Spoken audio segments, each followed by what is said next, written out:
Coming up roses.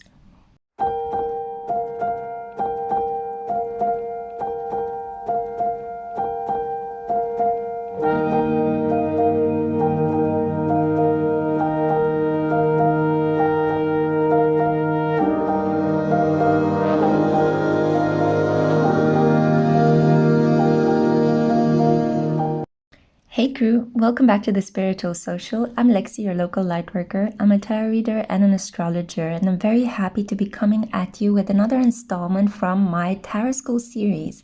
In this string of educational clips, I try to share with you some of my tips and tricks, some behind-the-scenes knowledge regarding how you can read tarot and oracle cards, how you can use them both to start on your tarot reading journey or to develop it, improve it, maybe change it a little bit. Adjustments are always important in this line of work where things usually flow and where we kind of have this lifelong growth process happening on our spiritual journey. So in this video today, I'll be doing two things.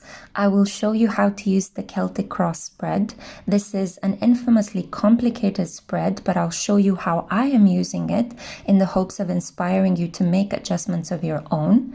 And I'm also going to be showing you how oracle cards can enhance tarot readings. So I have here the Work Your Light Oracle and the Muse Tarot, and I'll be using the oracle cards to try to show you how the messages that we receive from oracle decks can enhance, confirm, or sometimes even disconfirm the messages that we're receiving from the tarot deck, and how to blend these energies together. So get a cup of coffee and let's get to work.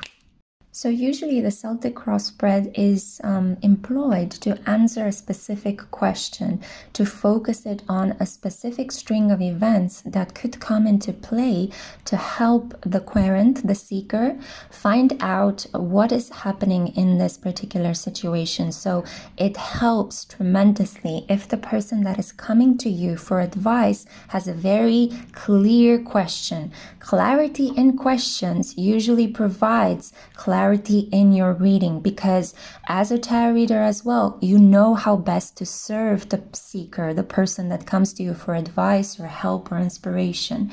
So it's a two-way process, and I also encourage my crew members as well, when they reach out to me for help, to give me a specific question or a specific set of questions that I can take my time to answer.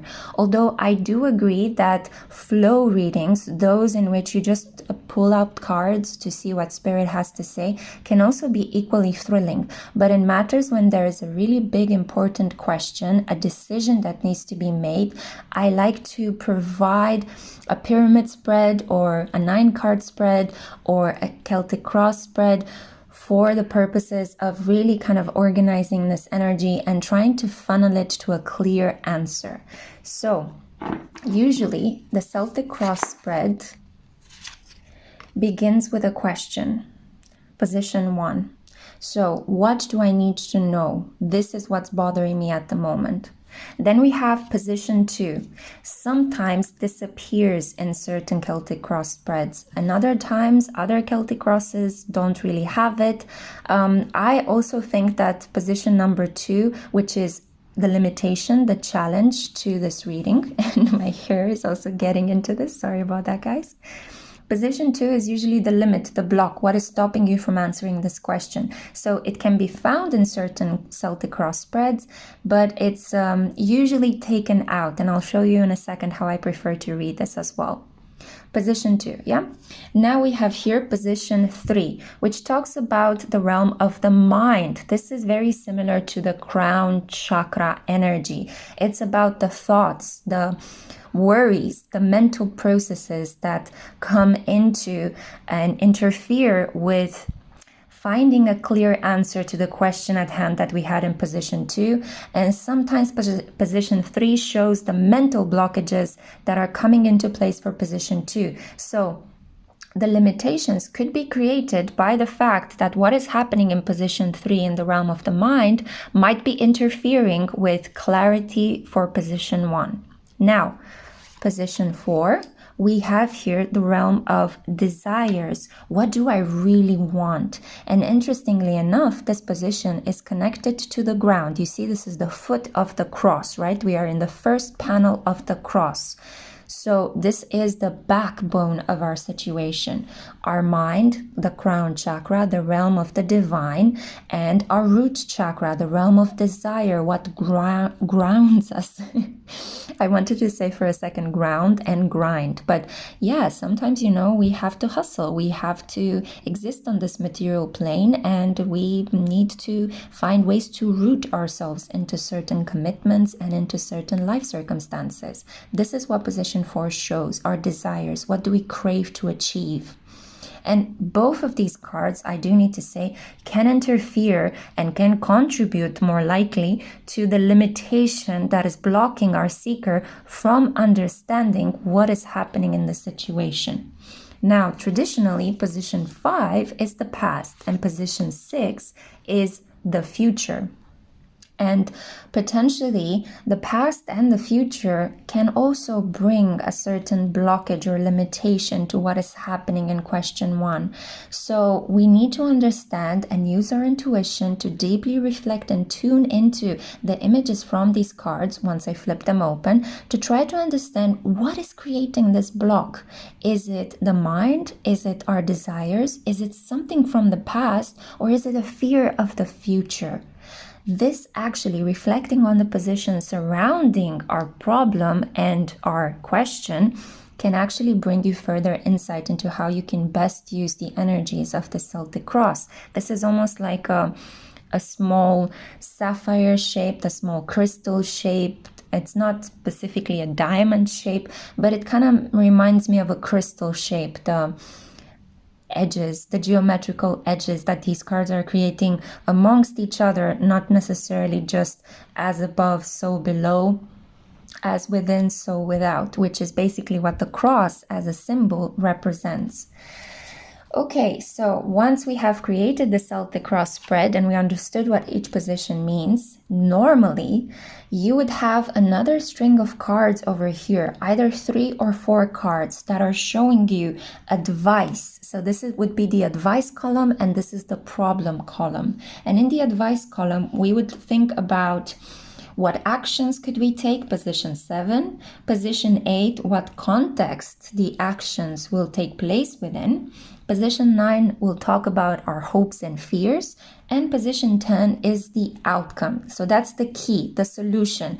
What will actually happen if the person that started on this journey, our seeker, holds course? That will be the unraveling of events. Now, I'm not going to use the tarot to show you these positions. I'm going to use the oracle cards to show you these positions. And I'm going to move my lovely Aphrodite statue and put her over here to guard the Muse Tarot. And let's use right now the oracle cards. Let me just shuffle a little bit.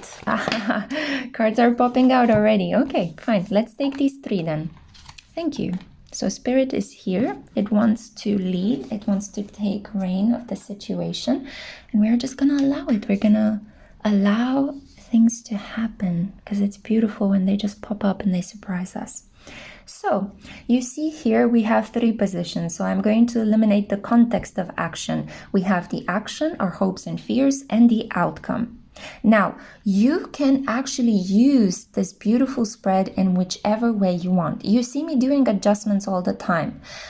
Now that I kind of explained to you a little bit what is the meaning of this card, I'm going to take it away because I normally don't appreciate limitations or blocks, and I like to just clearly see this card. It's also much more easier because I love being in the flow of my readings to create this yummy flow where things are blending into one another in order to reach a really decisive, clear answer at the end.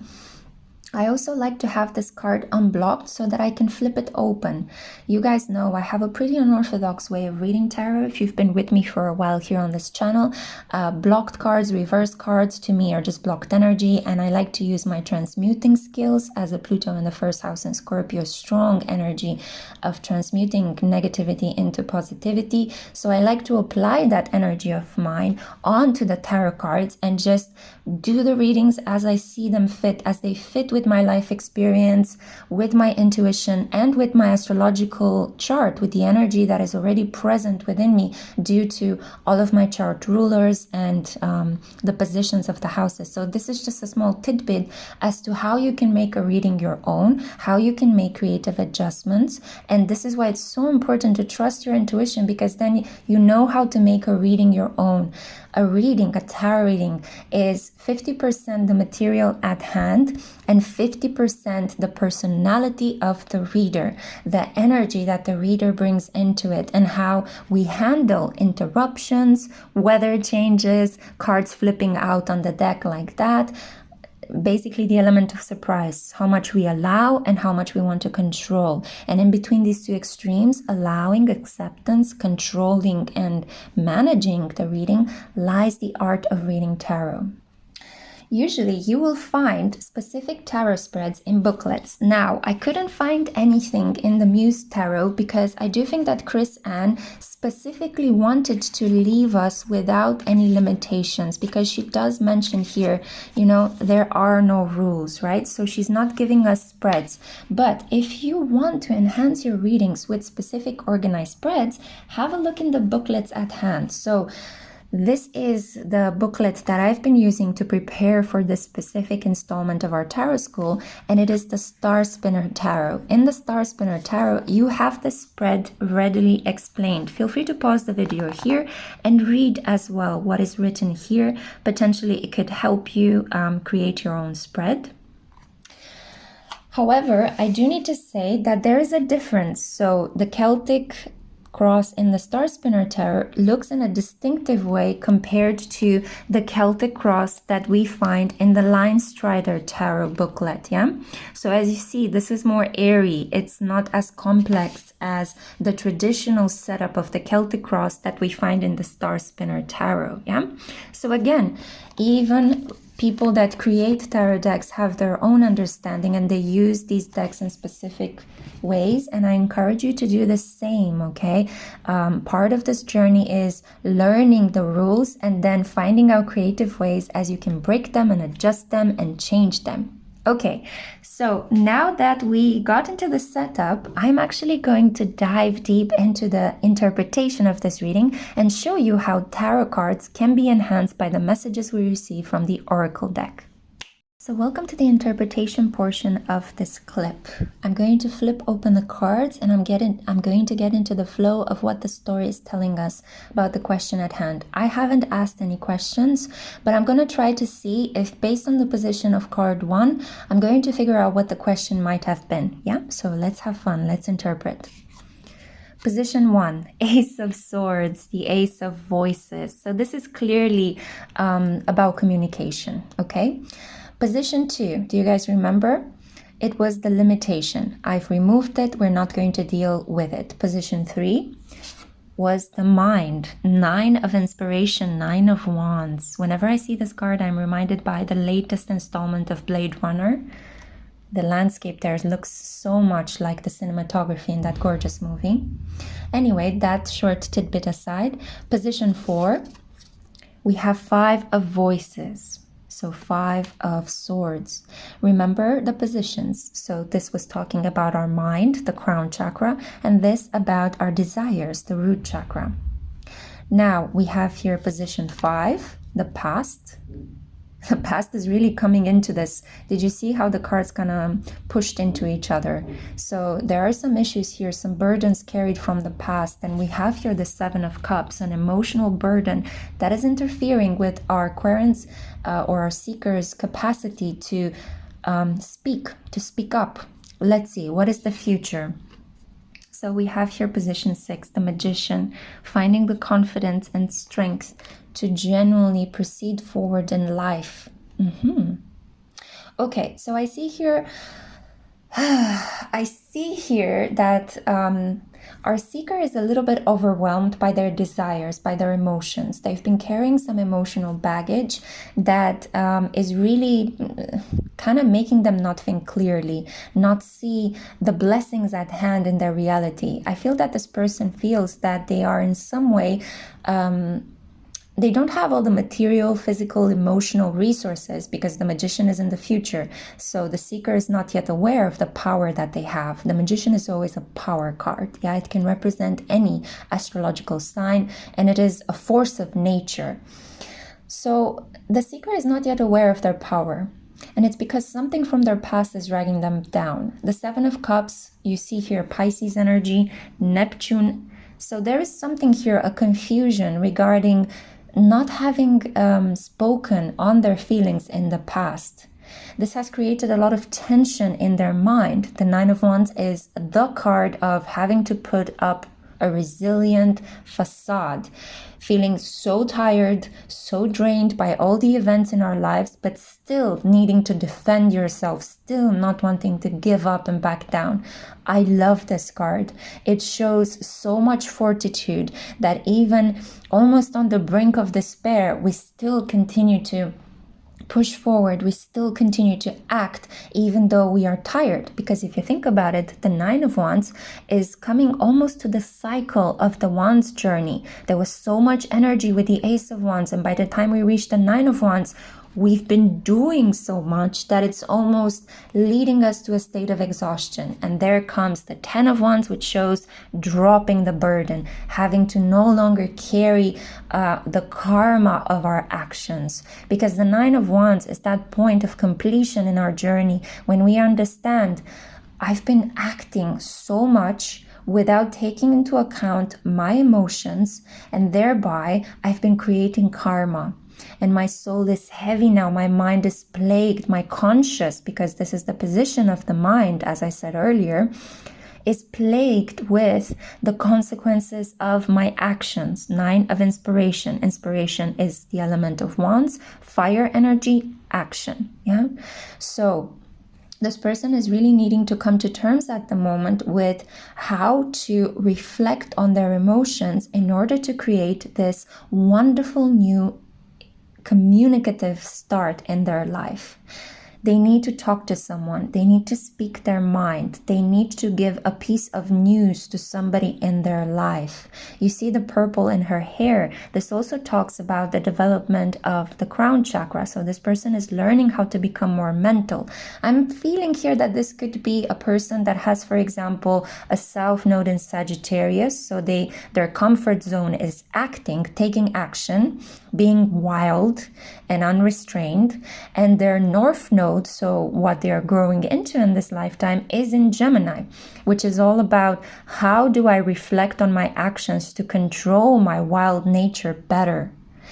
Because I do see that this person, whenever they tried to speak up, their desires were thwarted. There was a lot of conflict in their personal connections. This person doesn't enjoy talking because talking leads nowhere. But I do think it's because they are not infusing their words with compassion. The Seven of Cups is the card of illusions, the card of having many options, not knowing where to go. You're feeling a little bit confused. In other circumstances, the Seven of Cups talks about a confusion created by an abuse of a certain substance that messes with your mind. So it could be engaging in some sort of medication that kind of puts you in and out state of consciousness, or alcohol. Alcohol can suppress your emotions or help them disinhibit them, depending on whether you've been too loose with your emotions or whether you've been repressing them too much. So it can go either way. But I do see that this person has a really difficult past where their emotions were all over the place. There was emotional chaos in their life. It led to certain rash actions. And now the person, the seeker, is reflecting, or is having to reflect on how to use their mind and their communicative abilities to mend broken bridges. And if they do so, this is how they will earn their power. This is how they will understand, I can manifest forgiveness. I can manifest understanding between me and other people. So their desires are thwarted by the Five of Swords, the card of, I want to win at all costs. I want to be right.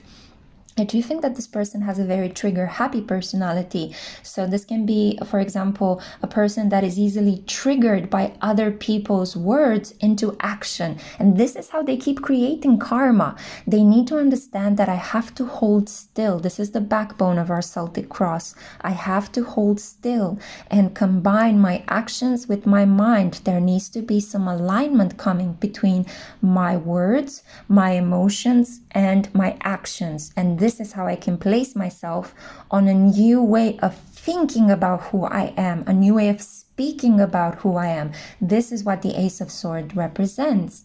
This person also needs to learn technology. They need to learn how to use the web. They need to be a bit more savvy. I feel that they've been doing a lot of work, a lot of hard work in their life because they were working harder rather than smarter. So this is also speaking about streamlining their services, you know, delegating responsibilities, getting in touch with people, networking, so that they can actually come into this position of I can rest as well as create. I don't have to push myself to the brink of exhaustion every time in my business or in my relationship. I can get people to help me, you know, if this is a family situation, I can get nannies, I can get higher help to help me raise my increasingly large family, which I have created by having impregnated my partner or having adopted a lot of children, you know.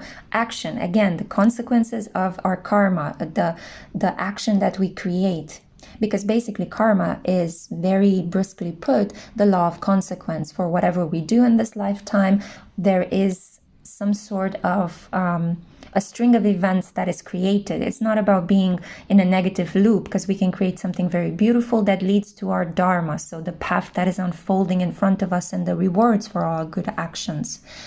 So this is basically what I see here in the story of this person. It's a communicative issue, right? So let's see how we can enhance this reading with the oracle cards over here. Oh, and I do need to say, for those of you that are just starting on this journey, it's a communicative issue because the Ace of Swords, swords energy, represents air signs.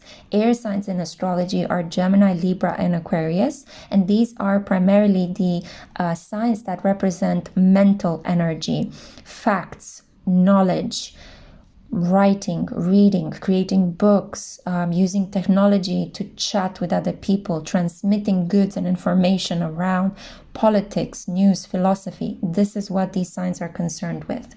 So let's see right now what the oracle cards have to say. We have here, answer the call. What is your soul calling you to do? We also have here, boundaries. Where do you need to establish better boundaries? See? So yeah, doing less and thinking more.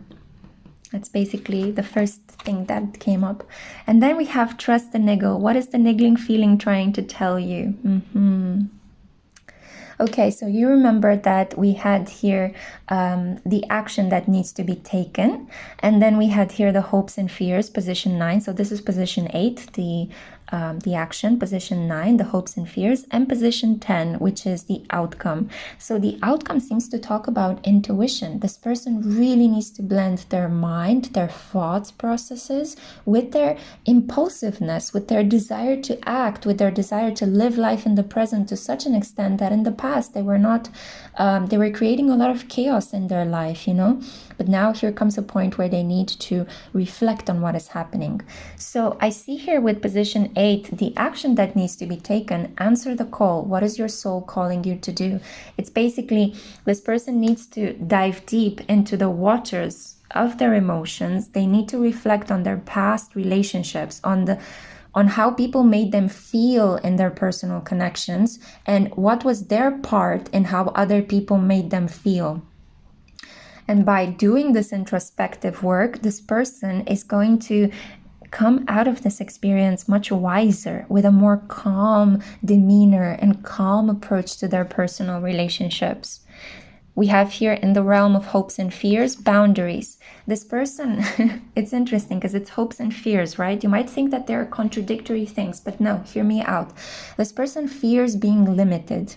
They don't want to be stuck. They don't want their wild, free heart to be reined in, especially if this person is a South Node in Sagittarius, North Node in Gemini, which, by the way, guys, we are having this transit collectively. It's happening in the sky as I'm saying this. So I am just really surprised, and it just dawned on me that I'm having this astrological energy in this reading today. Wonderful. So blessed. Thank you, Spirit. Anyway, coming back. So this person is afraid of being limited, of being chained or stuck to a place, which is a very typical South Node in Sagittarius fear. However, this person doesn't understand that by establishing better boundaries, by communicating clearly what they want to see happen in their connections and what they don't want to put up with, this person is actually going to gain the respect of other people, and thereby situations will not impose on them, but they will be able to control their situations better because other people will not plunk a lot of their problems onto them. They will stop triggering this person into action by maybe calling their names or saying, you didn't do this, you never know what is happening, you're too wild, nobody can rein you in, you just do whatever you please, you're so selfish. You know, those are kind of the negative aspects, the judgment that a South Node in Sagittarius seeker would usually get, which I see coming across very strongly from this reading today. So this person's self-imposed boundaries ultimately and paradoxically will liberate them. So rather than constantly coming across limits and boundaries imposed by other people, judgments and harsh words and criticisms, if this person has the inner fortitude to deal with their intense emotions, they can actually set certain boundaries of their own creation, and all the criticism will be silenced. All the judgment will stop because they will gain the respect of people around them. Other people will see, this person can self-control themselves, so we don't need to do it for them. Yeah, does that make sense? Sorry if I got a little bit, sometimes I'm channeling and I'm feeling what I need to say much quicker than my lips are able to put it into words, especially since English is not my first language. So we have here the outcome. So what is the niggling feeling trying to tell you? I feel that this person needs to become a little bit more empathetic by taking some time to stop before they act, to reflect on how will this action of mine that I want to undertake, how will it affect the person in front of me? By reflecting on that, this person develops empathy, and that is the root of their true power. So they don't need to give up their wild nature. They just need to do less of this wild, free roaming around, doing whatever they please and ending up hurting other people because other people perceive them as selfish and self-interested. They just need to learn how to make their North Node in Gemini work with their South Node in Sagittarius. How can I combine my deep desire, my fire, my passion, my creative energy, while also taking some time to reflect on how my words and my actions are potentially affecting those around me? And how can I let go of righteous self-indignation and just allow space for compassion, for let's have a conversation right now where I am learning from this conversation as much as I am teaching you something about my own experience. It's not just me being the dominant one over you and trying to win and be right at all costs, because that always leads to harm and that always leads to broken bridges and personal connections. So we see how the oracle cards are enhancing a little bit the messages that we saw here. In this case, they are basically confirming the intuition that I got from the interpretation of these tarot cards, even though there are some spots over here that show the paradoxes that this person is facing, the hopes and fears ones, for example. I hope that you are able to take whatever you heard in this reading today, whatever you saw as well, and enhance your own practice. Let me know down in the comments, what do you think about this spread? How are you using it in your own practice? Do you think that a different tarot and oracle deck might have worked?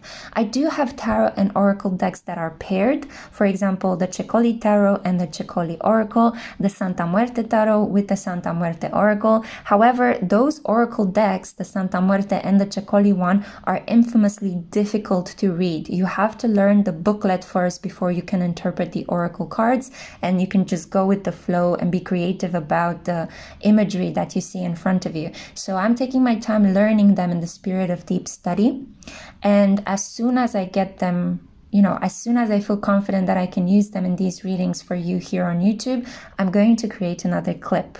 So stick around for the next installment. I'm super happy to be able to convey this knowledge to you. I'm sending you lots of light. Take care. Stay blessed. Bye.